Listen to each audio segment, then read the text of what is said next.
Hello, welcome to the last of our summer series of messages from Skipton Baptist Church on meals with Jesus. We've already had a dinner, a party, a picnic and a supper, and we're ending with a breakfast on the beach, with a miraculous catch of fish and a miraculous resurrected Christ. I've got a message here. I should be looking down at my notes from time to time. This is taken from John chapter 21, verses 1 to 14.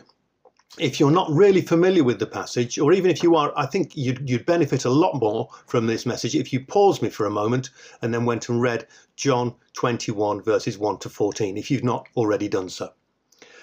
There are lots of very interesting questions thrown up by this passage. Why did these fishers of men go back to being fishers of fish? Who were the two unnamed people on the boat? We could say they're disciples, but we're not told their names. We're given lots of detail about the clothes that Peter was wearing, and why did he put more clothes on to get into the water? Why we're told quite specifically that there was 153 fish caught? Is that number significant? And how significant is it, if at all, that the net didn't break? Well, these are all quite interesting questions, and if you look at commentaries, you'll be able to find answers to most of them, I'm sure. We're not looking at those today. We're looking at things that we definitely know the answers to, and it's about what happened on this boat that night. So the men have been out fishing all night, and they've caught nothing. They're absolutely empty-handed and probably very tired after a whole night of working and getting nowhere. And then the dawn light rises, and we're told they see a stranger on the shore. It's Jesus, but they don't know that at this point. They can't recognize him. And this stranger shouts out to them a simple question and a direct question: have you caught any fish? And they answer truthfully, no. Now what happens next is this stranger says to them, throw your net on the other side of the boat and you'll find some fish. Now I wonder how you would have reacted if you were one of the fishermen on the boat and you got this unsolicited advice from a seemingly inexpert stranger on the shore. I think I would have been very dismissive. I think I would have thought, well, thanks very much, but I know what I'm doing. I'm a fisherman here, and I know the difference between one side of a boat and another, and I'm not going to take any notice of your advice. Thank you very much. But the disciples didn't do that, did they? They did as he said and caught loads of fish. And it's their reaction to the stranger, their reaction to the man who shouts out on the shore, is the pivot to this story, as indeed our reaction to Jesus is the pivot to our lives. It all centres in this story on their willingness to surrender to Jesus, even in an area where they believed they were experts, where they had a lot of expertise and experience. And this is the measure of our level of surrender to Jesus. What do we give over to him? In areas where we believe we know what we're doing, do we still surrender to Jesus? Do we recognise that he still needs to be listened to and obeyed, even in areas where we think we've got it covered? In my experience, we tend to, and when I say we, I probably mean me, we tend to be very willing to ask God for help when we're helpless, and less willing to ask for his guidance when we think we know what we're doing. And that means he doesn't become Lord of our lives. He's just Lord of the area of our lives where we think we need help. But Paul tells us in Romans that we need to offer our souls and bodies as living sacrifices, everything we have, to Jesus. If he says throw the net on the other side, we're not to be dismissive. We're to be obedient. This breakfast is about surrender. When I say surrender, what images spring to mind? Is it come out, we've got you surrounded, you might as well give up, come out and nobody will get hurt, and you come out with your hands up and the fella doesn't get shot and gives up and handcuffs are slapped on? Maybe it's a white flag being waved at the end of a battle, please stop shooting us. Maybe it's a towel being thrown into a ring at the end of a boxing match, please stop hitting him.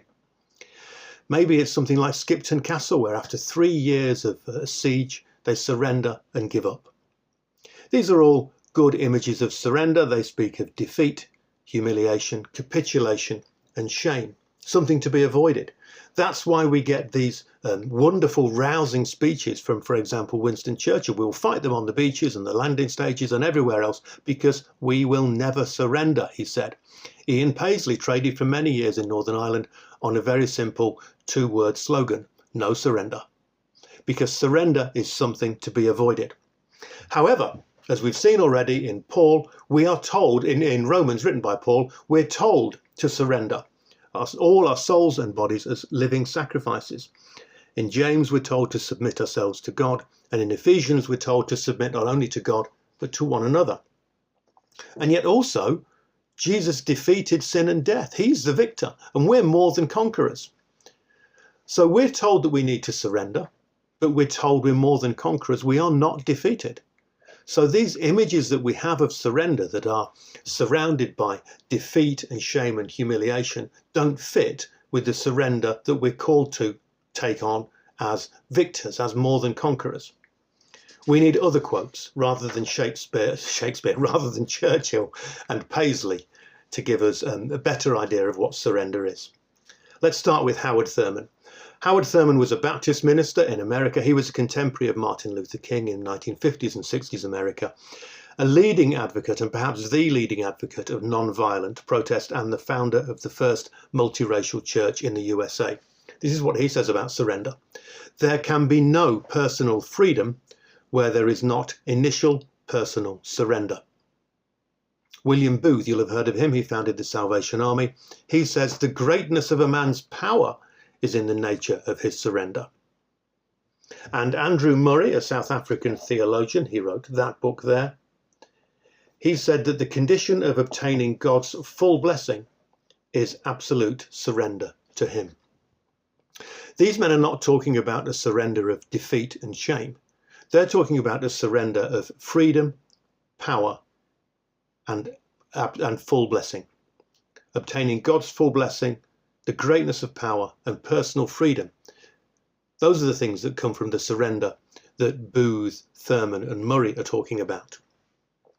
So what images can we think of that perhaps help us to better understand that kind of surrender, if it's not a white flag and a defeat?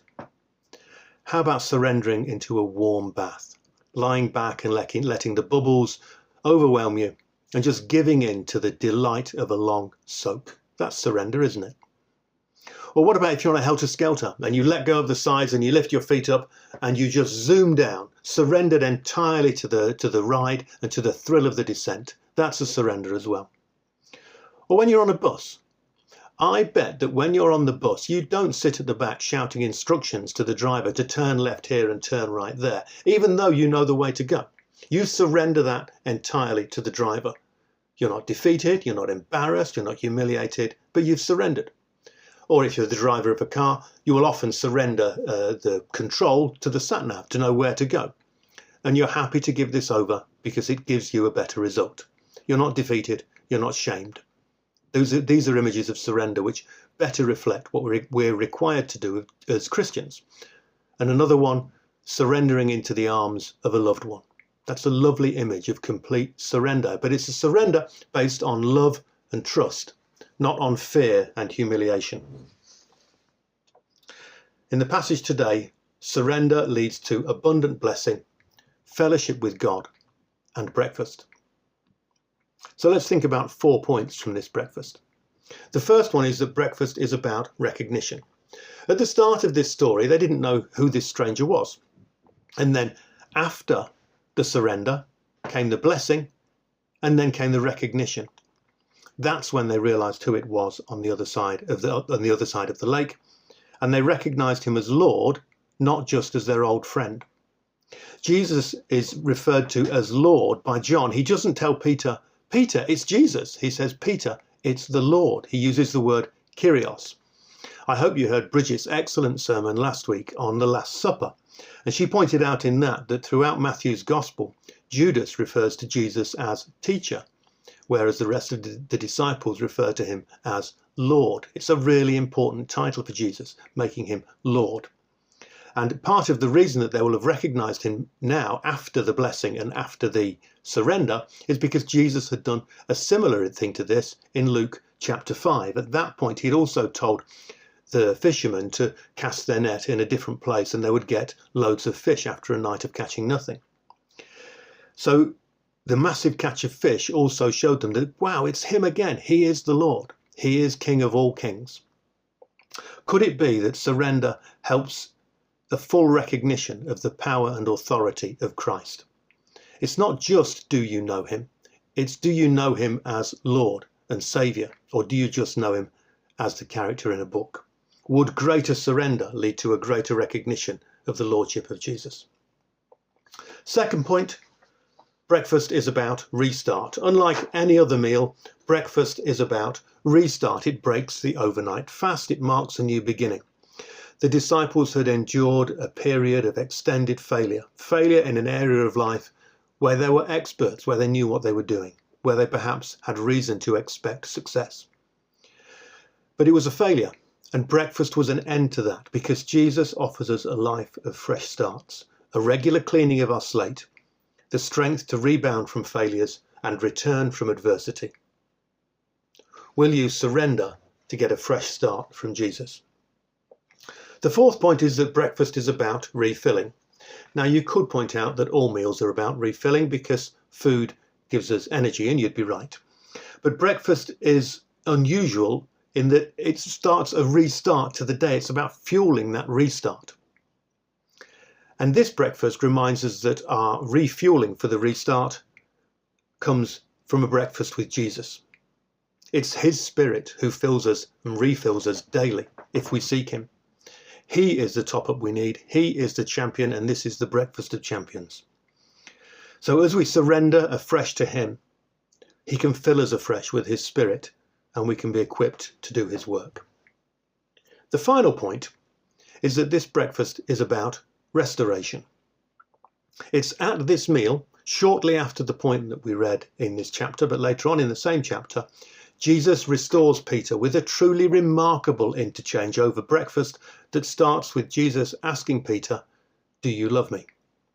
There have been many great sermons on that passage, and if you're unaware of the wordplay around the different Greek words for love that Jesus uses in that, then I urge you to go and find out from a commentary or a book of some kind, because it's truly masterful. Peter denied knowing Jesus 3 times prior to the crucifixion, and here he is eating breakfast with him on the beach. And the conversation doesn't end with Jesus berating him for his failure, reminding him again of just what a failure he has been.